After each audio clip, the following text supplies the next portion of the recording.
Finally, I could glaze with Warpaints Fanatic comfortably. I've been painting with Warpaints Fanatic by Army Painter for more than 3 months now. Now, since I have good experience with the paints already, this is, I think, the best time to give you a proper review. I'm Don. Welcome to my channel. This channel is supported by all these awesome brands. Also, special thanks to Army Painter for making this video possible. Today we're painting a Grimskald miniature, mainly with Warpaints Fanatic. We start the painting with just black primer. I let this cure overnight before doing the actual painting.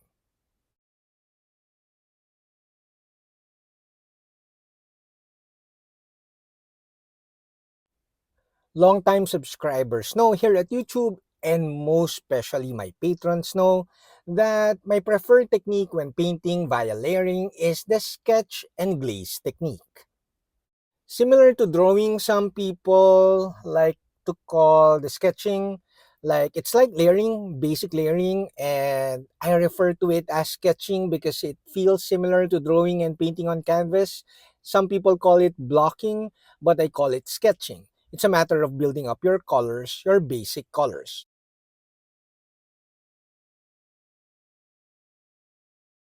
Basic layering or sketching can be time consuming. It is actually. But it's very fulfilling and satisfying, and you feel that you have so much control. We all know by now that Warpaints Fanatic has great coverage. Even the yellow ochres, the yellows, oranges, and the reds has great coverage. But of course, the other colors in the Warpaints Fanatic line has better coverage or more coverage, insane coverage, versus the yellows, oranges, and reds.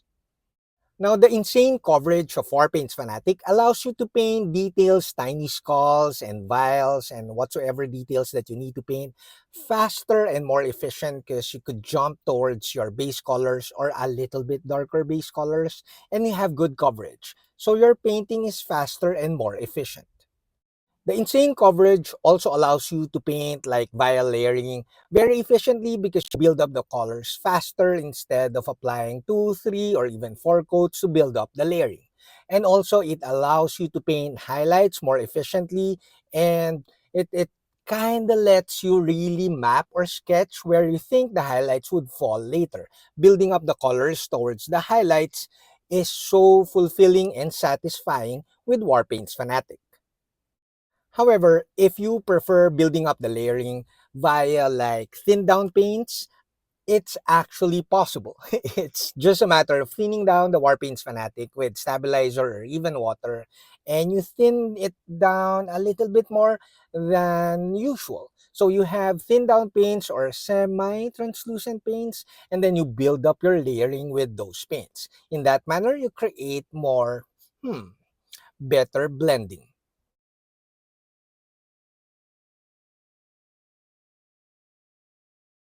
For advanced painting techniques like stippling, as you can see in the video at this very moment, it's kind of tricky. You have to thin down the paints a little bit more or else you'll have like really obvious stippling textures because of the opacity or the coverage of Warpaints Fanatic. Stippling, especially the highlights, could be referred to as glaze stippling or fat glaze stippling, wherein you like stipple with thin down paint so that you have better blending. Again, this is because of the insane coverage. So needless to say, I was used to using paints prior to Warpaints Fanatic that has a little bit less coverage, meaning the layering is easier because you're painting with semi-translucent paints or paints that doesn't have insane coverage. So honestly, don't tell Army Painter about this, but I kinda struggled doing my usual glazing and fat glazes with Warpaints Fanatic. Again, because of the opacity or the insane coverage.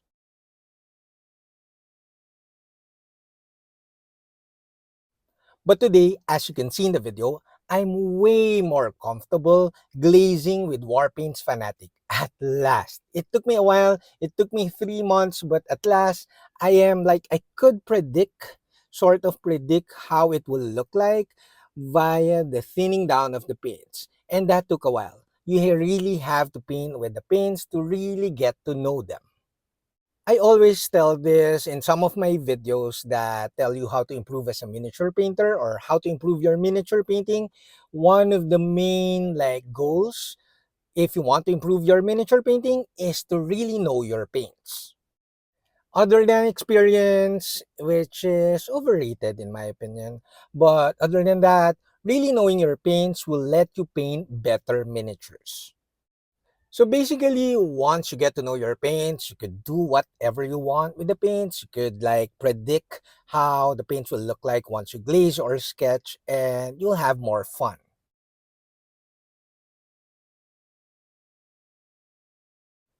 Now in this video, it's a matter of just layering up the claws, the horns, and of course the base.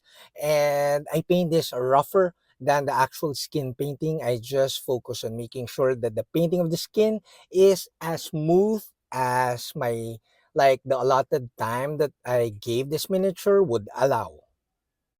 It took me roughly around 10, maybe 12 hours in the painting of this miniature because I kind of stippled the highlights a little bit more than usual. But I'm pretty happy with the result. As usual, the full video painting tutorial of this project is at Patreon. Now, before our final thoughts, I would like to thank all of you guys, my viewers. The channel is growing, and of course, my patrons. And special thanks to Army Painter for making this video possible. Now, like I said earlier, my actual painting technique is sketch and glaze. But you'll notice my first few videos using Warpaints Fanatic was all basic layering and no glazing. Then eventually I moved up to glazing and then asked Adam how to use the Warpaint stabilizer. I got a little bit more comfortable. But today, I can now declare that I am really comfortable with glazing with Warpaints Fanatic. So to wrap this video up, Warpaints Fanatic has insane coverage. Like more coverage or more opacity than the usual paints. The coverage or the opacity is great for painting the highlights, doing texturing, painting and mapping where your highlights would be, like painting textures or even doing freehand.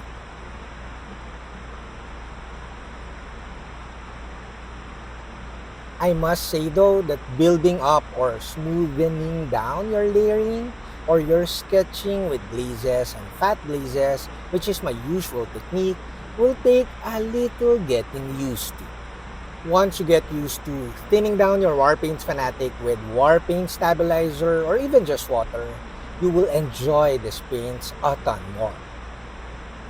This paint, especially if you have the complete set, will make your painting way more efficient, faster, and more enjoyable. Now it's just a matter of getting used to the nuances of these awesome paints or subscribing to my Patreon.